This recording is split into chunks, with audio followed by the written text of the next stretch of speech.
Assalamualaikum warahmatullahi wabarakatuh. Puji syukur kehadirat Allah Subhanahu wa taala yang telah melimpahkan rahmat, taufik serta hidayahnya kepada kita semua, karena kita sudah diberi kesempatan untuk bisa berkumpul di ruang kantor ini menyampaikan diseminasi modul 1.4 tentang budaya positif. Yang kedua, tak lupa saya panjatkan salawat serta salam kepada junjungan kita Nabi besar Muhammad SAW yang telah membawa kita dari alam gelap menuju alam yang terang benderang seperti saat ini yang sudah kita nikmati sampai saat ini. Baik Bapak Ibu, sebelum saya menyampaikan tugas saya sebagai calon guru penggerak angkatan 10 di modul 1.4 budaya positif di SDN Geladak Anyar 2.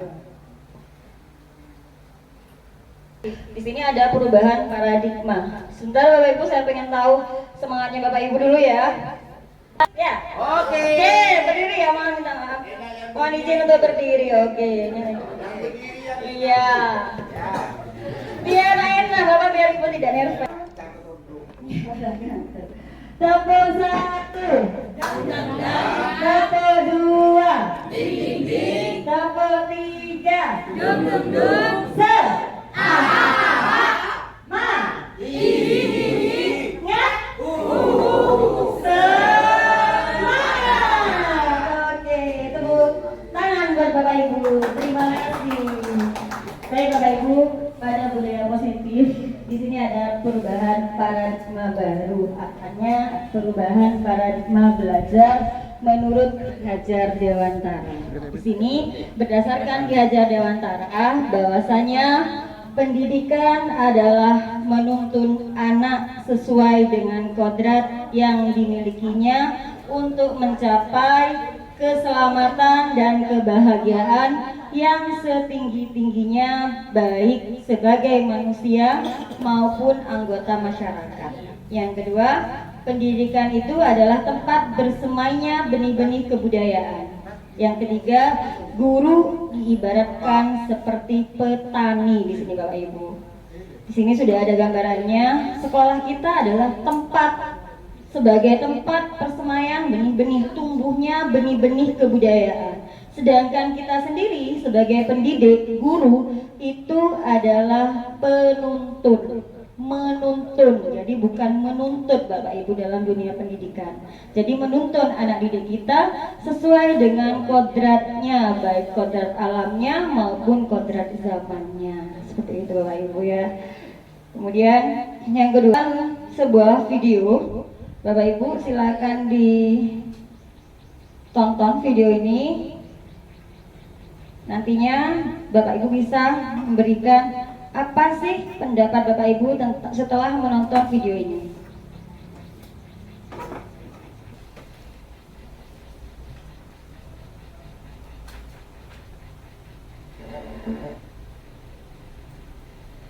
Silakan Bapak Ibu, ini disimak. Ada sebuah cerita di sini, ceritanya sangat menarik sekali dan mungkin bisa merubah mindset kita dan bisa menjadi pembelajaran untuk kita semua.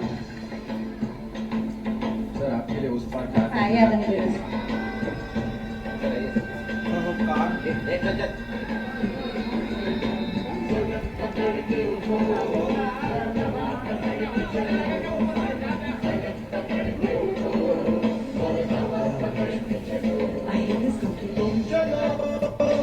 Hindustan चले तुम चलो तो हिंदुस्तान चले तुम चलो तो हिंदुस्तान चले तुम चलो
हिंदुस्तान चले Tenang bulan tahu di sini.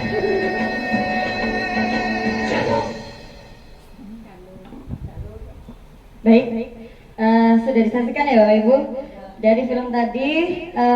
Apa sih yang bisa Bapak Ibu ambil terkait dengan video yang saya putar tadi?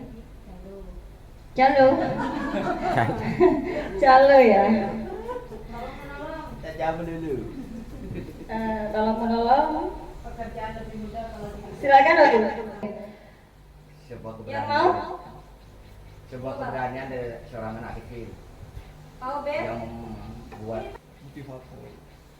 Monggo Bapak, silakan. Tidak apa-apa berpendapat, tidak ada salah dan benarnya Bapak Ibu.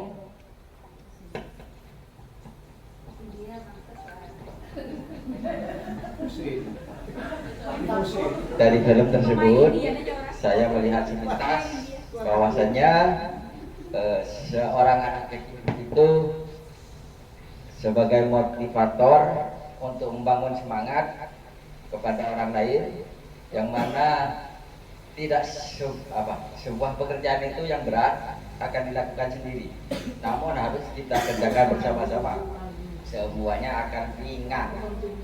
Kecil itu ya sudah memberikan inspirasi untuk mengangkat kayu yang sebesar itu, walaupun dia tidak mampu, dia memberikan inisiatif untuk mengangkat. Jadi yang lain jadi terenyuh, ikut tersentuh dan membantu mengangkat. Jadi sesuatu yang tidak mungkin dilakukan, kalau kita semangat dan memberikan motivator pada yang lain untuk mengerjakan sesuatu yang baik, itu akan menjadi mudah, walaupun tidak mungkin akan menjadi mungkin. Demikian, terima kasih. Terima kasih Bu Jum. Baik, dua guru sudah berpendapat, mungkin ada Bapak Ibu guru yang lain? Bu Anis mungkin? Atau Pak Agus selaku guru mapel? sama kayaknya. Sama, baik. Kalau kita perhatikan, baik dari pendapat Pak Hobir dan Bu Jum, hampir sama ya Bu Jum ya, bahasanya seorang anak kecil yang semula anak kecil, di situ ada permasalahan di mana ada sebuah pohon yang jatuh di jalan, sehingga di mana di situ tidak ada orang yang peduli sama sekali, tetapi dengan dia bergerak dari dirinya sendiri guru, dari dirinya sendiri, dalam dirinya sendiri, sehingga anak kecil ini mampu menggerakkan orang lain untuk ikut membantu, begitu Bapak Ibu ya. Di sini tanpa adanya kolaborasi dari pihak manapun, apakah anak ini mampu untuk mengangkatnya? Secara akal kan tidak mungkin ya Bapak Ibu. Iya, tidak mungkin. Tetapi karena ada keinginan yang besar, motivasi yang besar dari dalam diri anak ini diibaratkan sebagai motivator Bapak Ibu. Jadi rubahlah mindset kita tentang diri kita, bahwasanya kita itu tidak mampu, kita tidak bisa melakukan ini. Rubah mindset kita. Sebenarnya sesuatu yang belum kita lakukan, belum kita coba, itu belum tentu tidak bisa. Tetapi coba dulu, gerakkan hati kita dulu, tergerak dulu dalam diri hati kita. Pasti orang yang melihat juga akan, oh wah, anak itu bisa. Ternyata anak itu mau memindahkan sebatang pohon ya, pohon yang besar malah. Ketika anak itu sudah tergerak untuk memindahkan, apa yang terjadi? Tidak melihat jabatan Bapak Ibu, baik dari tukang es tadi ya, kemudian odong-odong atau apapun yang ada di situ juga ikut membantu tanpa melihat jabatan. Jadi inti dari film ini adalah kolaborasi. Sesuatu apapun jika dikerjakan dengan kolaborasi, dengan kerjasama yang baik, pasti akan membuahkan hasil yang baik tentunya. Terima kasih untuk Pak Hobir dan Bu Ucum. Oke, selanjutnya budaya positif. Budaya positif ini bisa kita wujudkan ketika semua warga sekolah memahami dan mampu melaksanakan konsep-konsep inti. Apa saja konsep-konsep inti dalam budaya positif? Di sini ada disiplin positif.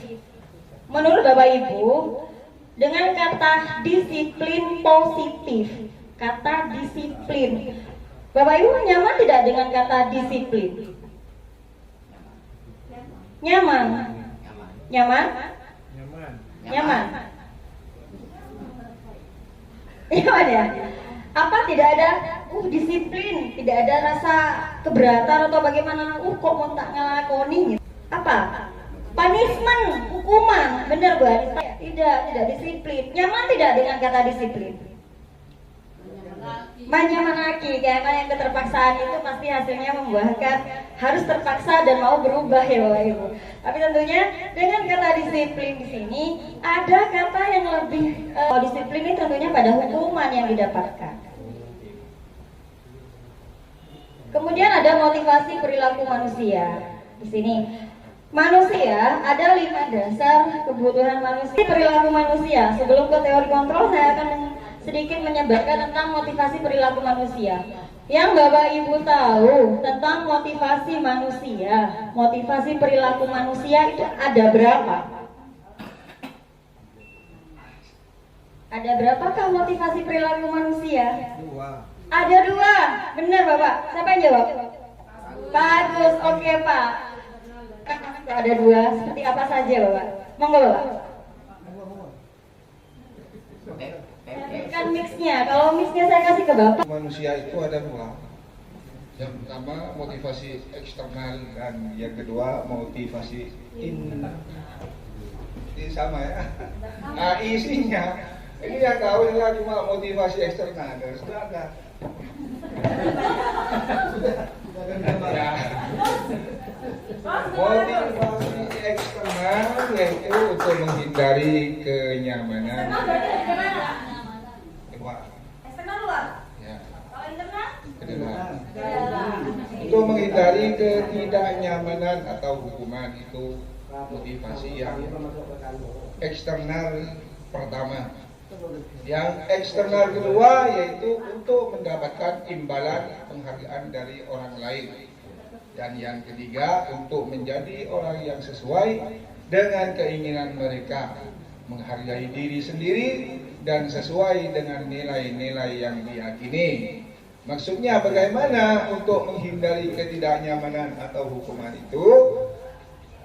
Kita dengarkan apa yang akan disampaikan oleh Bu Yanti. Baik, terima kasih Pak Agus. Aplaus untuk Pak Agus. Terima kasih Pak Agus sudah membantu saya. Bapak Ibu, motivasi perilaku pada manusia itu ada 2. Ada motivasi eksternal dan motivasi internal. Eksternal tentu saja berasal dari luar. Kalau internal dari dalam diri kita. Sebenarnya motivasi eksternal ini ada 3 Bapak Ibu. Yang pertama untuk menghindari ketidaknyamanan atau hukuman. Yang kedua selaku guru mapel. Sama kayaknya. Sama, baik. Kalau kita perhatikan baik dari pendapat Pak Hobir dan Bu Jum, hampir sama ya Bu Jum ya, bahasanya seorang anak kecil yang semula anak kecil, di situ ada permasalahan di mana ada sebuah pohon yang jatuh di pinggir di jalan, sehingga di mana di situ tidak ada orang yang peduli sama sekali, tetapi dengan dia bergerak dari dirinya sendiri dari dirinya sendiri dalam dirinya sendiri, sehingga anak kecil ini mampu menggerakkan orang lain untuk ikut membantu, begitu Bapak Ibu ya. Di sini tanpa adanya kolaborasi dari pihak manapun, apakah anak ini mampu untuk mengangkatnya secara akal? Kan tidak mungkin ya Bapak Ibu. Iya, tidak mungkin. Tetapi karena ada keinginan yang besar, motivasi yang besar dari dalam diri anak ini diibaratkan sebagai motivator Bapak Ibu. Jadi rubahlah mindset kita tentang diri kita, bahwasanya kita itu tidak mampu, kita tidak bisa melakukan ini. Rubah mindset kita. Sebenarnya sesuatu yang belum kita lakukan, belum kita coba, itu belum tentu tidak bisa. Tetapi coba dulu, gerakkan hati kita dulu, tergerak dulu dalam diri hati kita. Pasti orang yang melihat juga akan, oh wah, anak itu bisa. Ternyata anak itu mau memindahkan sebatang pohon ya, pohon yang besar malah. Ketika anak itu sudah tergerak untuk memindahkan, apa yang terjadi? Tidak melihat jabatan Bapak Ibu. baik dari tukang es tadi ya, kemudian odong-odong atau apapun yang ada di situ juga ikut membantu tanpa melihat jabatan.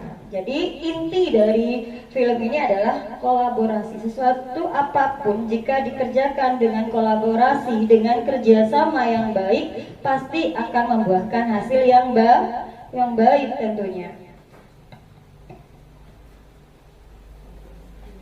Terima kasih untuk Pak Hubir dan Bu Ucung. Oke, selanjutnya budaya positif.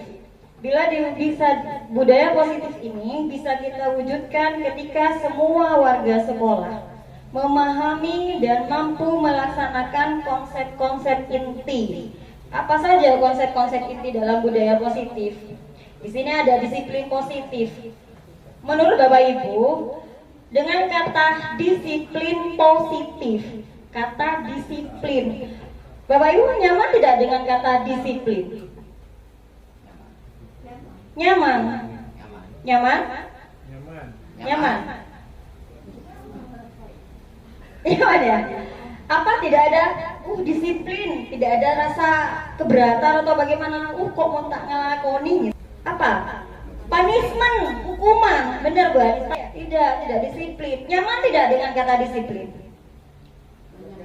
Menyemanaki, karena yang keterpaksaan itu pasti hasilnya membuahkan harus terpaksa dan mau berubah ya Bapak Ibu. Tapi tentunya dengan kata disiplin di sini ada kata yang lebih disiplin ini tentunya pada hukuman yang didapatkan. Kemudian ada motivasi perilaku manusia. Di sini manusia ada 5 dasar kebutuhan manusia. Perilaku manusia. Sebelum ke teori kontrol, saya akan sedikit menyebarkan tentang motivasi perilaku manusia. Yang Bapak Ibu tahu tentang motivasi manusia, motivasi perilaku manusia itu ada berapa? Ada berapakah motivasi perilaku manusia? 2. Ada 2, benar Bapak. Siapa yang jawab? Pak Agus, oke Pak. Ada 2, seperti apa saja Bapak? Monggo Bapak. Kan mixnya, kalau mixnya saya kasih ke Bapak. Manusia itu ada 2. Yang pertama motivasi eksternal dan yang kedua motivasi ini sama ya. Isinya ini yang tahu adalah cuma motivasi eksternal dan sudah ada. Ya. Motivasi eksternal yaitu untuk menghindari kenyamanan. Eksternal luar. Ya. Kalau internal? Kedengaran. Untuk menghindari ketidaknyamanan atau hukuman itu motivasi yang eksternal pertama. Yang eksternal kedua yaitu untuk mendapatkan imbalan penghargaan dari orang lain. Dan yang ketiga untuk menjadi orang yang sesuai dengan keinginan mereka, menghargai diri sendiri dan sesuai dengan nilai-nilai yang diyakini. Maksudnya bagaimana untuk menghindari ketidaknyamanan atau hukuman itu? Kita dengarkan apa yang akan disampaikan oleh Bu Yanti. Proses Bapak Ibu, bukan kepada hasil kalau motivasi internal. Hindari pemberian hukuman dan penghargaan yang berlebihan. Kemudian yang ketiga, berikan pemahaman mengenai manfaat dan akibat dari suatu tindakan.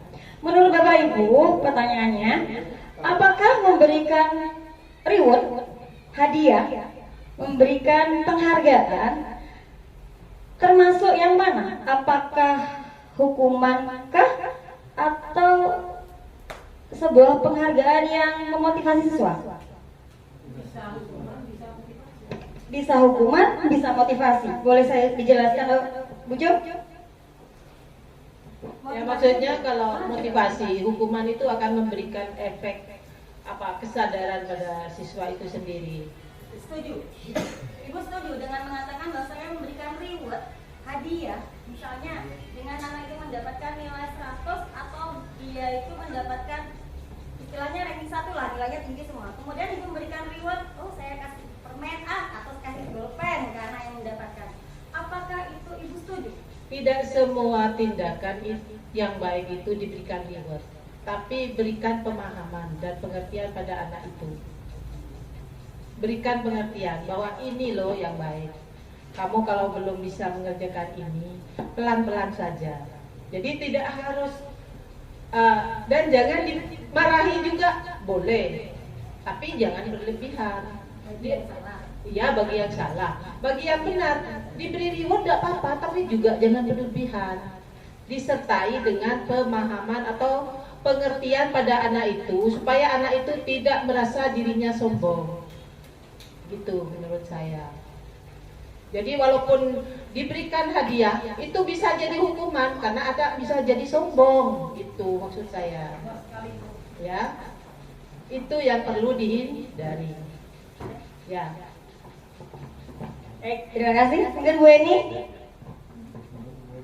Menurut Bu Eni, dengan memberikan reward atau hadiah kepada anak didik kita, setuju enggak Bu Eni?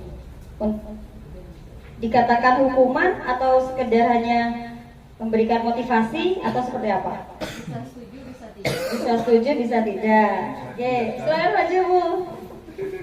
Ya yang Bu ini sih reward murid. Siapa apa Bapak yang namanya?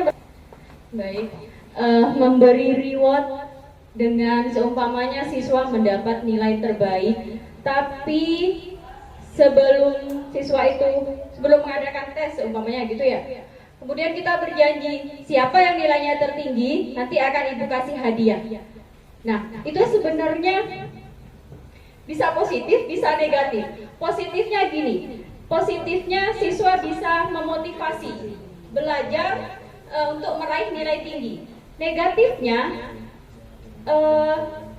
itu bukan dari dalam diri siswa sendiri, tapi dari eksternal, bukan dari internal siswa sendiri. Mungkin seperti itu Bu Yanti.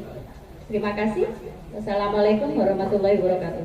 Terima kasih Bu Eni. Aplaus untuk Bu Eni. Baik Bapak Ibu, pemberian reward atau hadiah boleh dikatakan boleh, tidak boleh. Ada yang mengatakan boleh, ada yang mengatakan tidak. Sebenarnya pemberian reward itu lebih kepada nilai yang negatif Bapak Ibu dibandingkan nilai positifnya. Karena apa? Ketika seorang anak mendapatkan reward karena hasil yang didapatkan, misalnya dengan nilai tinggi ya Bapak Ibu ya, 100, 100, 100, 100. Kemudian kita sebagai guru memberikan reward.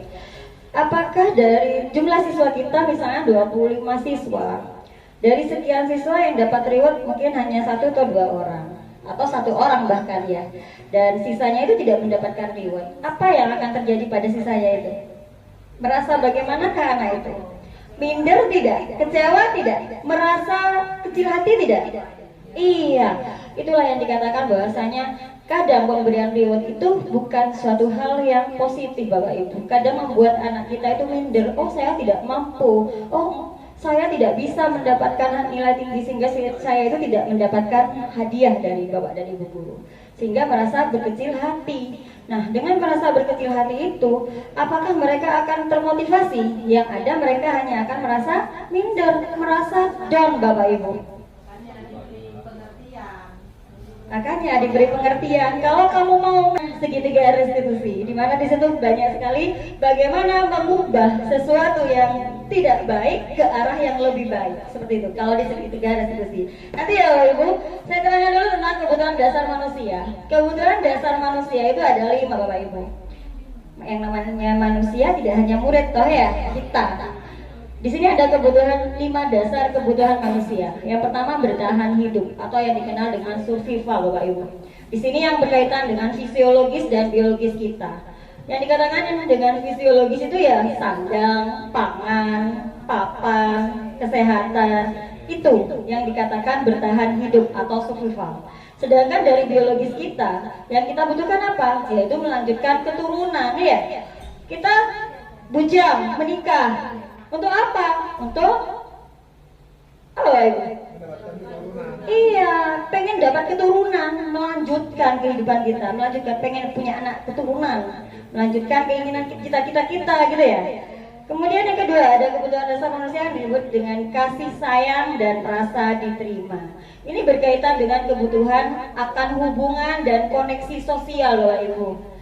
Kebutuhan untuk memberi, kebutuhan untuk menerima, baik itu kasih sayang, cinta kasih, dan juga kebutuhan merasa menjadi bagian dari suatu kelompok. Nah, di sini yang kadang jadi sayang, pengen diterima di kelompok ini. Rasa apa yang mereka miliki? Pengen memiliki rasa kasih sayang dan rasa diterima di kelompoknya. Yang kedua ada penguasaan atau pengakuan dan atas kemampuan. Oh, saya mampu ini. Misalnya si A, saya pintar matematika. Mereka ingin merasa diakui di dalam suatu kelompok. Kemampuannya pengen diakui. Kemudian yang keempat, senangan ini pasti ingin merasakan semua ya Bapak Ibu ya. Termasuk saya juga pengen senang tentunya. Misalnya bermain, kalau untuk anak-anak, kalau saya ada waktu me time, ada waktu rekreasi ke sini, healing gitu ya, kesenangan istilahnya. Sebelum ke keyakinan kelas, di sini kelihatan ya Bapak Ibu ya. Cobalah buka. Jadi saya minta 2 orang guru untuk maju ke depan ya Bapak Ibu. Cobalah buka, saya akan bacakan dulu. Cobalah buka. Bapak Ibu guru memahami ya. Anda dan tampil aja langsung 2 ya Bu ya. Siapa yang mau bermain? Siapa Pak? Oke, saya tes konsentrasi Bapak. Tapo 1, dang. Tapo 2, tapo 3, lanjut. Dang, ding, dung gitu ya. Tanpa jeda ya Bapak ya. Jadi berirama ya, oke? Siap? Tapo 1, tapo 2, tapo 3, dang, ding, se, ha, ma, ngat, semangat. Kalau lihat wajahnya Pak Hariri, kayaknya bukan semangat ya, kayaknya semangat. Tekanan batin. Pak, tenang Pak, enggak sesuainya, oke? Tapo 1, tapo 2, tapo 3, dang, dung, hansel, ma, ngat, semangat. Pak, responnya wajahnya itu loh Pak, kayak tertekan banget Pak. Coba Pak, jangan merasa tertekan. Pria itu memang gitu responnya. Oh gitu ya? Oke. Ceria dong Pak, ceria. Oke. Tambah ini. Oke. Tambah ini. Oke, lanjut. Baik, lanjut Bapak Ibu. Cobalah buka. Pak Yusron, silakan kembali ke tempat. Atau mau digantikan Pak Yusron Pak? Oh, enggak. Pak, baik. Yang akan main adalah Pak Fathor dan Bapak Hariri. Tenang Pak Hariri. Tidak usah dipandangi Pak. Biar saya yang baca sampai memahami saja, oke? Lihat kamera saja, oke? Biar tahu Pak. Oke. Cobalah buka. Anda sebagai A, Pak Hariri A, Pak Fathor B. Oke. Anda dan teman Anda akan melakukan kegiatan cobalah buka. Permainannya adalah cobalah buka, ya. Oke. Pak Hariri adalah A. Oke, saya sebut nama saja. Pak Hariri adalah A biar tidak bingung. Tugas Pak Hariri mengepalkan salah satu tangan Pak Hariri. Kemudian bayangkan bahwa Pak Hariri itu menyimpan sesuatu yang sangat berharga. Iya, yang sangat berharga. Ya, bayangkan sampai itu memegang sesuatu yang sangat berharga. Oke, bisa Pak? Setelah itu Bapak perlu menjaganya. Bapak perlu menjaga benda yang Bapak pegang itu sekuat mungkin dengan tenaga yang begitu kuat. Nah, sekarang tugasnya Pak Fathor sebagai B. Oke, Pak Fathor yang B. Tugas B, rekannya Pak Hariri, adalah mencoba dengan segala cara untuk membuka kepalan tangan Pak Hariri. Yang lain boleh mencoba Bapak Ibu, boleh mencoba. Pak Yusro dengan Bu Rin, Pak Agus dengan Bu Eni, kalian mencoba. Nanti akan diperoleh, apa sih yang diperoleh dari permainan ini? Pasti ada pembelajarannya. Oke, lanjut ya Pak Fathor. Pak Fathor itu menggunakan berbagai macam cara untuk membuka kepalan tangan dari Pak Hariri. Nah, Pak Fathor boleh membujuk, boleh menghardik, boleh mengintimidasi, boleh memarahi Pak Hariri, boleh menggoda Pak Hariri, boleh menggelitik, bahkan menawari Pak Hariri itu dengan iming-iming uang. Ya, itu yang bisa. Saudara lakukan kegiatan itu sekarang dalam waktu 30. Genggam tangan sampean seolah-olah sampean itu memegang sesuatu benda yang sangat berharga. Pak Fathor silakan dibujuk, entah itu mau dirayu kek, entah itu mau dikasih uang, entah mau dihardik dia, terserah Bapak. Dimarahi boleh, ayo Pak lakukan.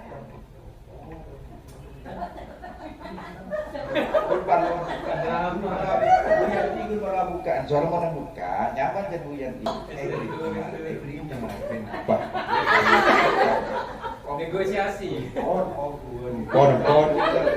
bisa buka, jadi Bu Yanti kembang. Terus. Ya, Bu Yanti. 30 detik saja. Mau nggak Pak Hariri membuka? Pertanyaannya Pak. Sekarang kembali pertanyaannya Bapak Ibu. Apakah Anda B, baik A dan B, membuka kepala tangannya? Tidak Pak ya, tidak membuka. Kenapa Pak? Kenapa Bapak tidak mau membuka kepala tangan Bapak? Meskipun dirayu, dihardik, digelitik, kenapa Pak? Kalau lihat nanti kita. Iya nanti kasta. Oke, padahal barang berharga. Mengapa apa alasan Anda atau B membuka kepala tangan Anda? Kenapa Bapak tidak mau membuka? Kalau nanti Bapak Om lihat, nanti Bapak Om terus.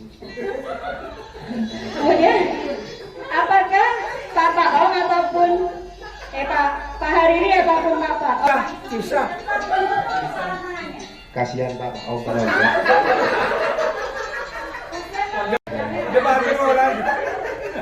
Kalau dilihat ya Bapak Ibu dari permainannya, Bapak silakan dulu. Aplaus dulu untuk Pak Hariri dan Pak Fathor. Oke. Oke. Sedikit bermain ya Bapak Ibu ya. Banyak lucunya ternyata. Terima kasih Pak Fathor, terima kasih Pak Hariri.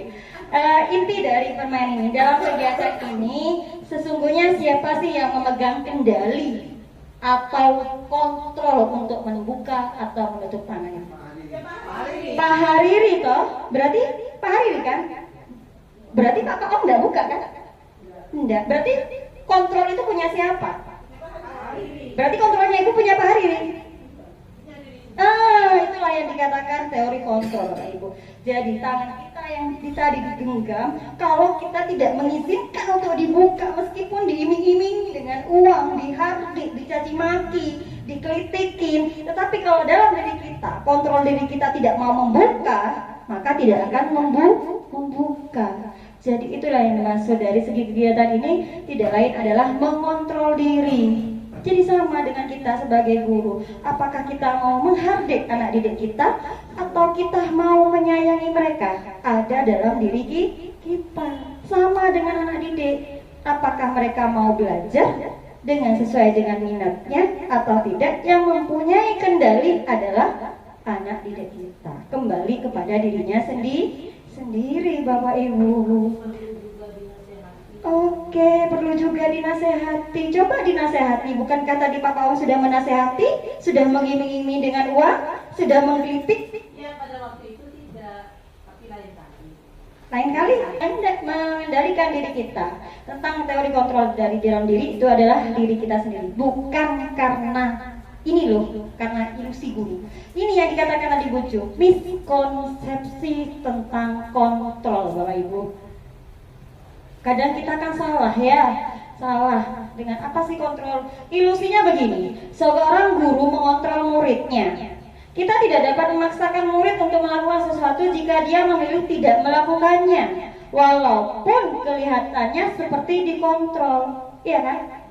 Lakon ya guru yang memegang kontrolnya guru. Apakah murid mengerjakan? Saya tanya dengan murid kelas 1 dan kelas 2.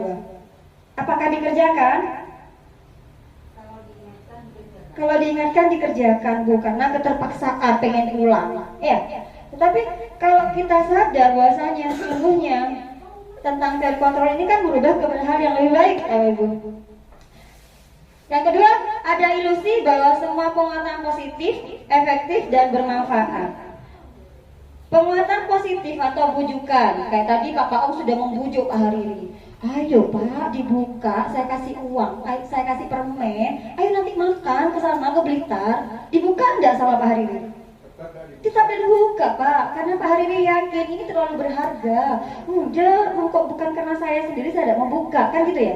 Sama dengan anak didik kita, ketika dia tidak mau belajar, apa kita memaksa?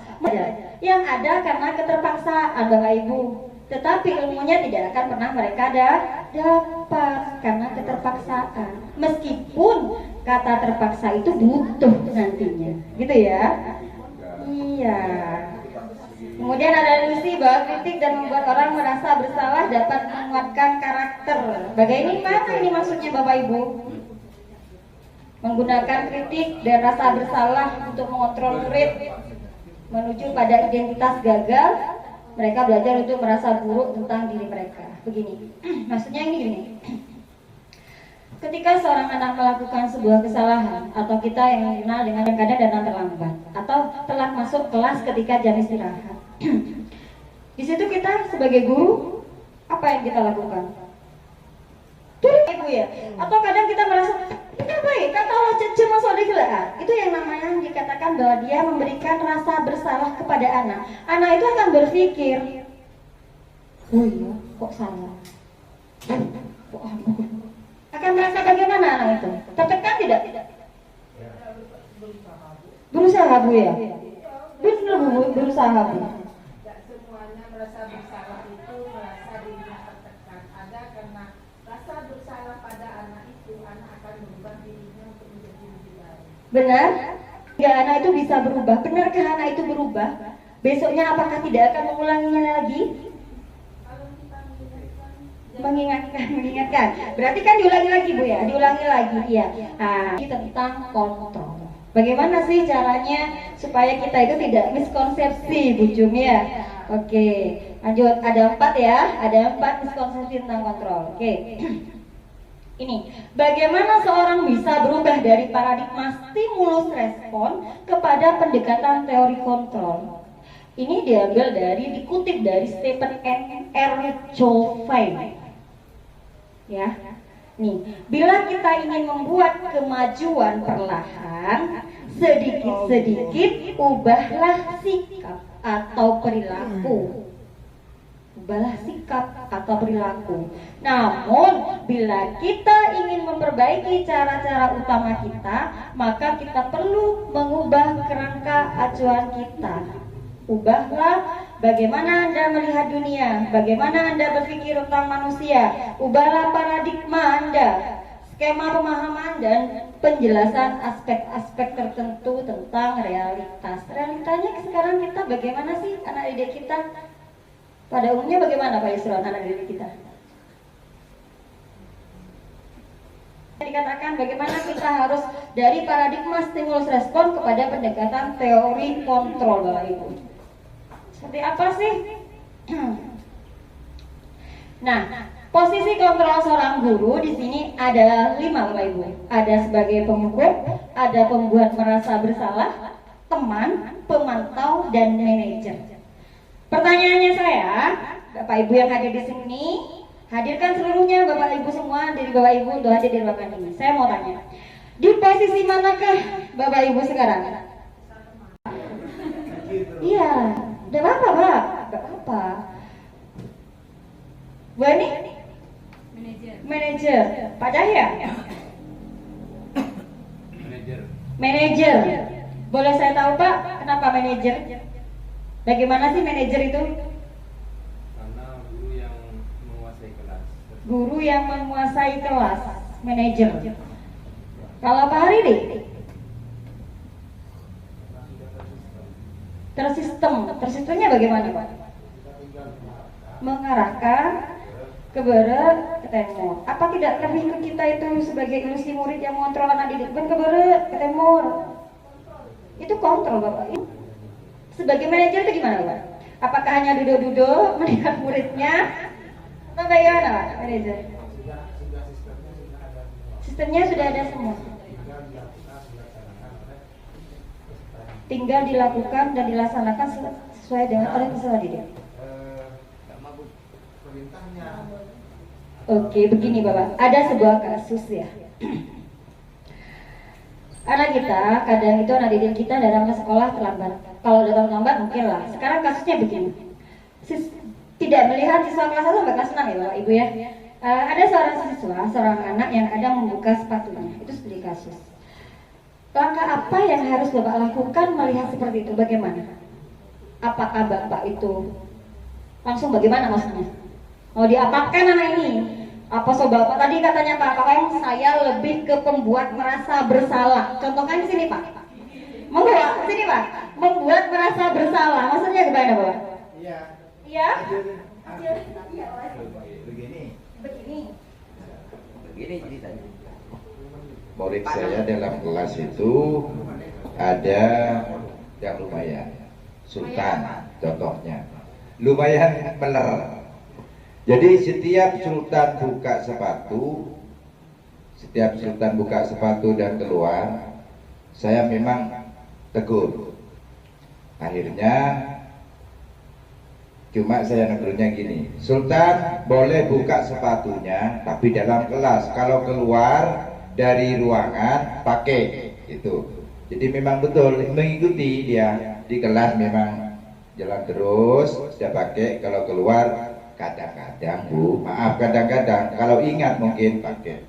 Terus setelah itu dengan aturan saya untuk lebih memakai, saya langsung gini, kan sudah mengikuti, kalau keluar pakai, kalau ingat, kalau tidak ingat memang langsung saya pakai gitu kan. Terus di dalam kelas sekarang Pada saat Bapak menyampaikannya di mana? Menyampaikan kalau kayak yang Bapak sampaikan, kalau menurut saya Bapak bukan lebih merasa bersalah, kayaknya sebagai teman. nah kalau Yang Bapak anggap sebagai salah itu di mana? Apa Bapak langsung sudah ya, kalau sudah itu keluar tidak pakai, tetap dipanggil. Kamu sudah berjanji gini, kok tetap? Ya. Apa yang dirasakan? Yang Bapak lihat ketika Sultan dikatakan kamu udah begini, Iya Pak, iya Pak, saya salamin, mohon maaf. Ya itu. Apakah biasanya masih mulai lagi? Biasanya enggak. Mungkin lupa, ada laporan lagi. Ada kata mungkin ya? Iya lupa ya. Setelah dia, kalau sudah diberi itu apa kabel itu, hukum itu lagi. Tapi tidak dipukul cuma ini ya.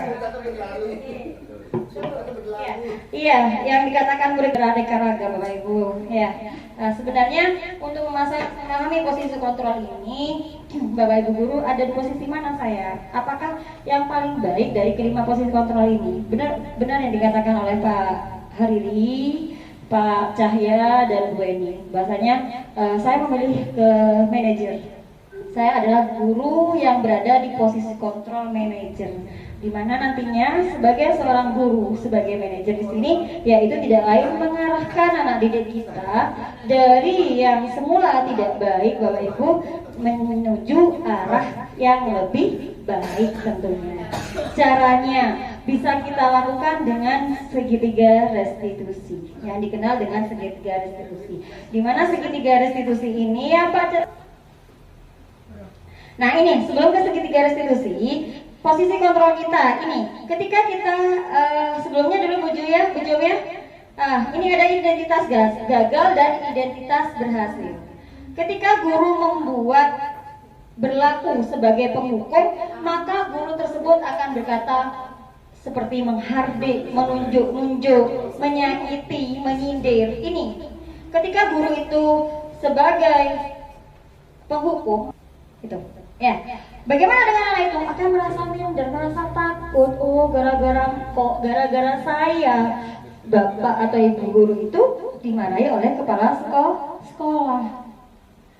Nah, itu sebagai tadi kan merasa pembuat bersalah. Bagaimana dengan penghukum? Misalnya gitu ya. Kadang-kadang kita terlepas ya kita ya Bapak Ibu ya sebagai guru.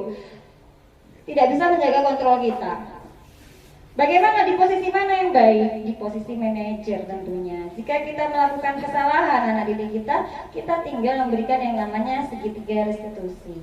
Memberikan penghargaan sama dengan penghukum tidak? Mengapa? Ini tadi yang saya tanyakan ya Bapak Ibu ya.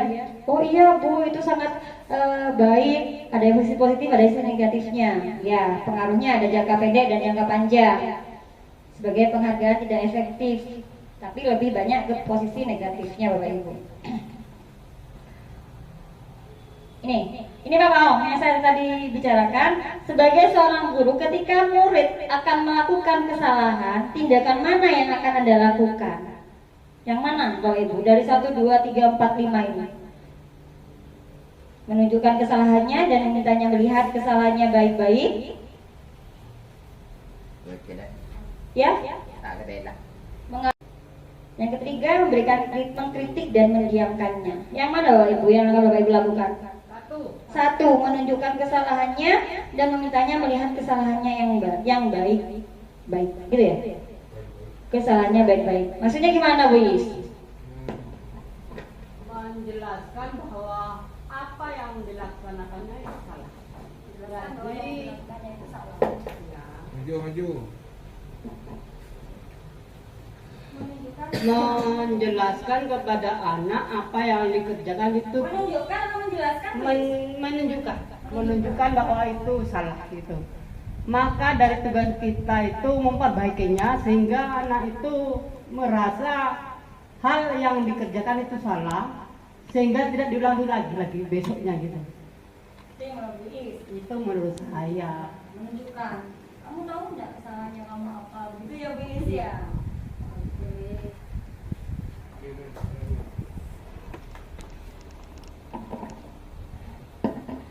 Baik, menunjukkan kesalahannya dan memintanya melihat kesalahannya baik-baik. Jadi anak itu diberitahu, ditunjukkan, tahu enggak kamu kesalahannya apa?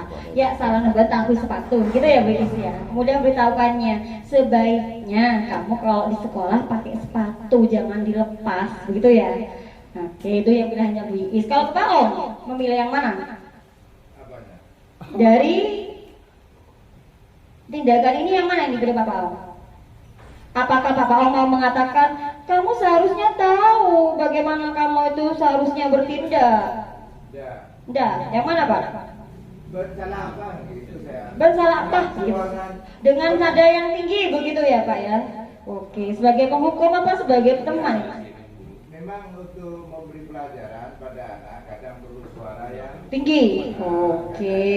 Ini Bu Jung yang dikatakan segitiga restitusi. Apa sih segitiga restitusi? Anak itu sudah tahu kesalahannya, Bu, tapi dia tetap melaksanakan. Nah, inilah Bu Jung yang dikatakan saya bagaimana kita melaksanakan segitiga restitusi, mengarah kepada yang hal tidak baik menuju ke arah yang baik. Yang saya lakukan apa sih? Sebelum ke segitiga restitusi, apa sih restitusi itu? Restitusi itu adalah proses menciptakan kondisi murid untuk memperbaiki kesalahan mereka sehingga mereka bisa kembali pada kelompok mereka dengan karakter yang lebih baik, dengan karakter yang lebih kuat. Ini kutipan dari Gosen 2004. Yang kedua ada membantu murid menjadi lebih memiliki tujuan, disiplin positif dan memulihkan dirinya setelah berbuat salah. Bagaimana sih yang dikatakan segitiga restitusi itu? Seperti apa tadi dengan permasalahan dengan berbagai macam kasus. Yang namanya segitiga, ada tahapan stabilitaskan identitas, ada validasi tindakan yang salah, dan menanyakan keyakinan. Ini yang bisa kita lakukan.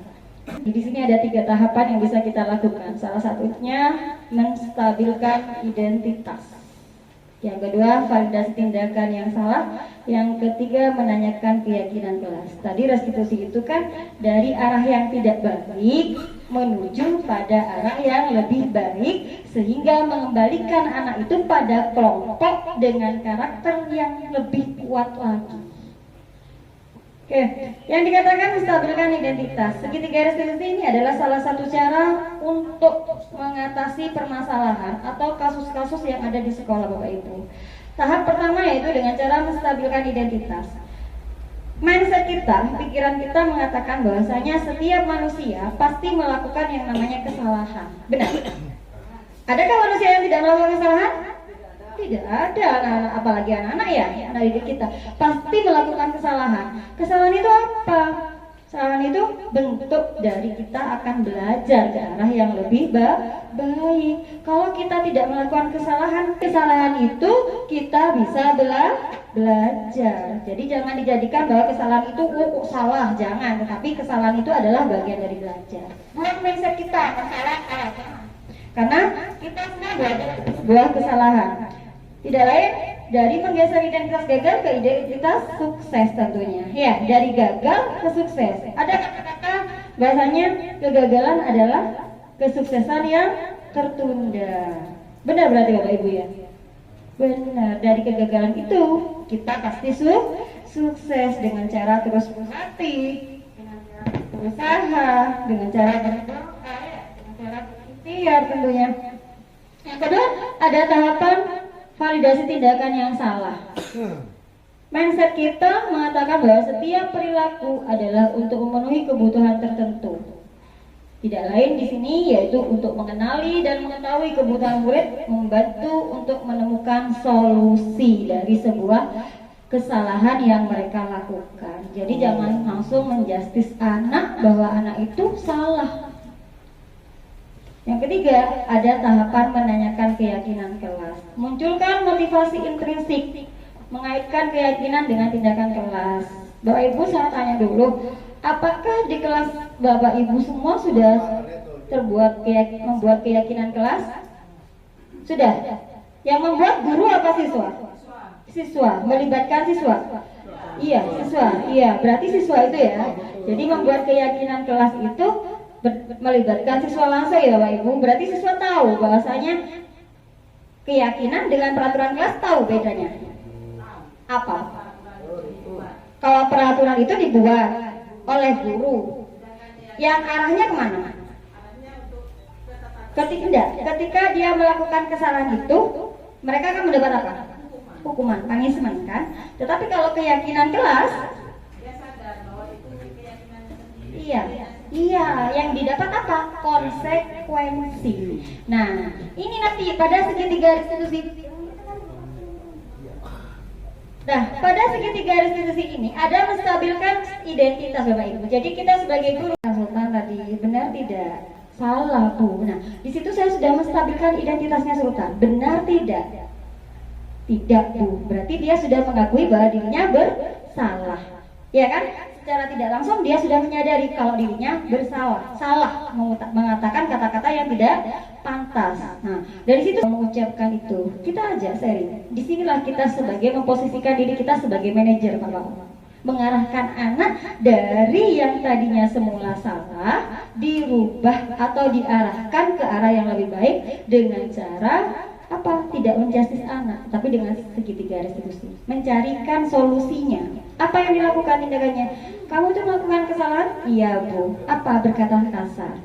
Berarti kamu punya kesepakatan kelas tidak? Di kelasnya ada Bu. Kalau berkata kasar di kesepakatan kelas boleh tidak? Tidak boleh Bu. Kita harus budayakan berkata santun, sopan santun, gitu ya. Katanya Sultan ini Pak. Maunya saya putarkan kemarin, sebentar lagi. Setelah itu saya sudah melakukan validasi tindakan yang sudah saya lakukan, baru saya melakukan yang namanya menanyakan keyakinan kelasnya. Sesuai enggak dengan keyakinan kelas kamu? Tidak Bu. Nah, dari itu semua, kamu mau mencari solusinya? Mau Bu. Apa solusinya? Saya tidak akan berkata kasar lagi. Saya tidak akan berkata yang bukan harus saya katakan. Caranya bagaimana? Caranya bagaimana Sultan? Tidak mengulanginya lagi Bu. Benar? Iya Bu. Mau dimulai kapan Sultan? Hari ini. Tetapi alhamdulillah sampai detik ini Bu, saya juga tidak mendengar Sultan mengatakan kasar lagi Bu, meskipun lewat itu Bu. Tidak tahu kalau di kelasnya Pak Fatwa. Bagaimana Pak? Biasa Pak ya. Kemarin juga sudah berkata kasar lagi. Dianalisis lagi Pak. Temannya itu udah bisa kalau Iya, kalau mengulangi lagi dilakukan restitusi lagi Bapak Ibu.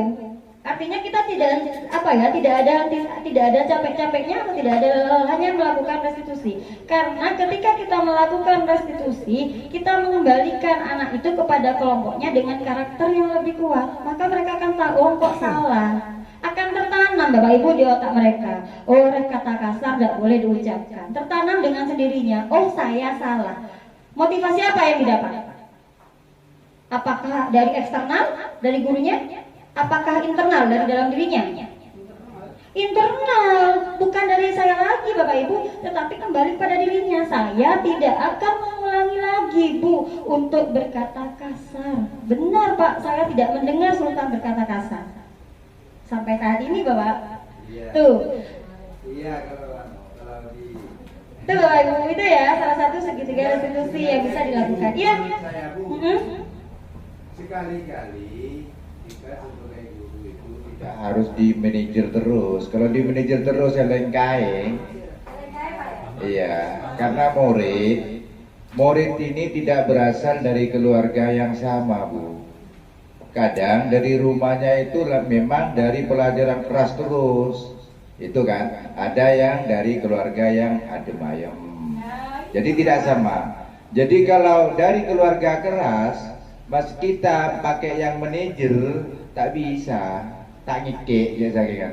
Nah kalau dari keluarga keras nyampe sini keras, insya Allah itu berhasil. Itu menurut saya. Jadi guru tidak harus di manajer, tidak harus di hukum, tidak harus di ini semua. Insya Allah dilewati semua itu. Fleksibel Pak ya. Sebenarnya mana sih yang baik? Kalau memang dikatakan lebih baik, itu memang pada posisi manajer Bapak.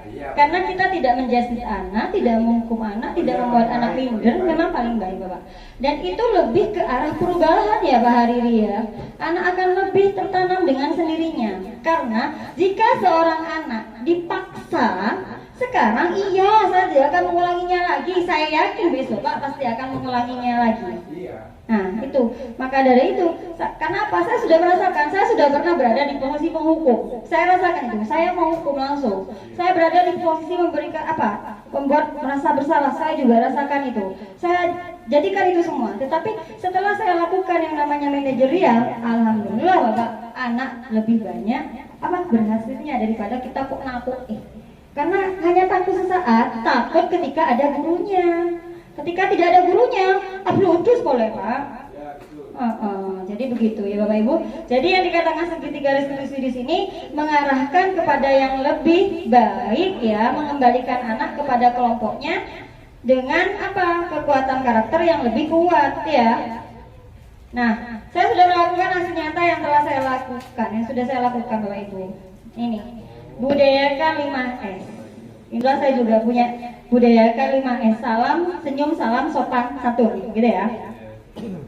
Ini, ketika anak datang sekolah, usahakan kita salam. Jangan dari anaknya, dari kita. Assalamualaikum. Anak akan tertanam. Oh ibu mau salam, berarti saya juga harus mengatakan salam, begitu ya. Oh ibu senyum, oh kok kedua senyum, begitu ya. Dengan pembiasaan yang seperti itu, maka akan tertanam secara sendirinya di dalam otak anak, di dalam mindset anak. Kemudian pembelajaran berbasis proyek Bapak Ibu. Ini kebetulan di kelas saya sudah melakukan yang namanya pembuatan batik. Dan juga pembelajaran yang berkisar pada siswa. Jadi inilah yang dikatakan kita sebagai manajer. Jadi pembelajaran kita itu berpusat pada peserta didik. Nah, bagaimana ada kolaborasi, tidak ada kerjasama, ini semua tidak akan pernah terjadi. Ini semua tidak akan pernah terwujud. Baik, terima kasih Bapak Ibu atas waktunya. Saya ucapkan terima kasih. Semoga apa yang saya sampaikan bisa menjadi pertimbangan bagi pemikiran Bapak Ibu, mindset Bapak Ibu merubah kepada hal yang lebih baik. Terima kasih. Wabillahi taufiq wal hidayah. Assalamualaikum warahmatullahi wabarakatuh.